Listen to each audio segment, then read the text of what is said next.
રાપર સ્વામિનારાયણ ગુરુકુળ વિદ્યાપીઠના 24મા વાર્ષિકોત્સવની સંધ્યાએ એક ભવ્ય સાંસ્કૃતિક કાર્યક્રમનું આયોજન કરવામાં આવ્યું હતું। આ કાર્યક્રમની સૌથી મોટી વિશેષતા આગામી વર્ષે આવી રહેલા ગુરુકુળના 25 વર્ષ નિમિત્તે રજત જયંતિ લોગોનું ઐતિહાસિક લોન્ચિંગ કરાયું હતું। કાર્યક્રમમાં બાળકો દ્વારા અદ્ભુત કૃતિઓ રજૂ કરવામાં આવી હતી। આજના સમયમાં મોબાઈલના દૂષણ પર કટાક્ષ કરતો અને અંધશ્રદ્ધા વિરુદ્ધ જાગૃતિ લાવતું નાટક પ્રશંસનીય રહ્યું હતું। વિદ્યાર્થીઓ દ્વારા પ્રેરક વક્તવ્યો અપાયા હતા। ગુરુકુળ 25મા વર્ષમાં પ્રવેશ કરી રહ્યું છે ત્યારે તેના રજત જયંતિ લોગોનું લોન્ચિંગ કરવામાં આવ્યું હતું। 25 જેટલા મહાનુભાવોના હસ્તે ધજા પતાકા પુષ્પવૃષ્ટિ અને આતશબાજી સાથે આ લોગો ખુલ્લો મૂકવામાં આવ્યો હતો। રાપર ગુરુકુળના સંચાલક ડોક્ટર અક્ષર મુનિ સ્વામી દ્વારા સંસ્થાના ઉજ્જવળ ભવિષ્ય અને વિદ્યાર્થીઓના હિતને ધ્યાનમાં રાખીને શિક્ષણ ક્ષેત્રે 4 મહત્વના નવા વિભાગો શરૂ કરવાની જાહેરાત કરવામાં આવી હતી।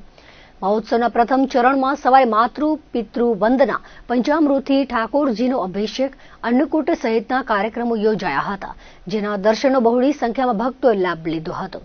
સભામાં પુરાણી સ્વામી પ્રકાશદાસજીએ કથામૃતનું પાન કરાવ્યું હતું।